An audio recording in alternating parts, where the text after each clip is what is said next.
കർഷകർക്ക് അനുകൂലമായ ബജറ്റാണ് കേന്ദ്ര ധനകാര്യമന്ത്രി നിർമ്മല സീതാരാമൻ അവതരിപ്പിച്ചതെന്ന് ബി.ജെ.പി. ഇടുക്കിയുടെ കാർഷിക ടൂറിസം മേഖലകളെ ഉത്തേജിപ്പിക്കുന്ന പ്രഖ്യാപനങ്ങളാണ് ബജറ്റിൽ ഉണ്ടായിട്ടുള്ളതെന്നും അത് ഭാവിയിൽ ഇടുക്കിയുടെ സമഗ്ര പുരോഗതിക്ക് കാരണമാകുമെന്നും ബി.ജെ.പി. ഉടുമ്പൻചോല നിയോജക മണ്ഡലം പ്രസിഡന്റ് ബിജു കോട്ടയിൽ പറഞ്ഞു.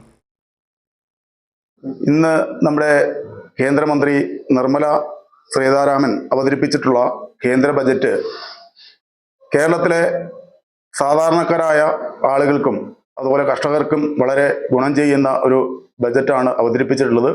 ടൂറിസം മേഖലയ്ക്കും അതോടൊപ്പം വിമാനത്താവളം അടക്കമുള്ള ഭാരതത്തിന്റെ ഭാവി നിർണ്ണയിക്കുന്ന രീതിയിലുള്ള ബജറ്റിന് ഊന്നൽ കൊടുത്തുകൊണ്ടാണ് ഇന്ന് ബജറ്റ് അവതരിപ്പിച്ചിട്ടുള്ളത്. നമുക്കറിയാം, നമ്മുടെ ഭാരതത്തിൽ 12 ലക്ഷം രൂപ വരെയുള്ള ആളുകളുടെ വരുമാനത്തിന് നികുതിയില്ലാത്ത ഒരു ബജറ്റ് അവതരിപ്പിച്ച നിർമ്മല സീതാരാമന് ബി.ജെ.പി. ഉടുമ്പൻചോല മണ്ഡലം കമ്മിറ്റിയുടെ എല്ലാവിധ അഭിനന്ദനങ്ങളും. ഇടുക്കിയെ സംബന്ധിച്ചിടത്തോളം ഇടുക്കി ഒരു കാർഷിക മേഖലയാണ്.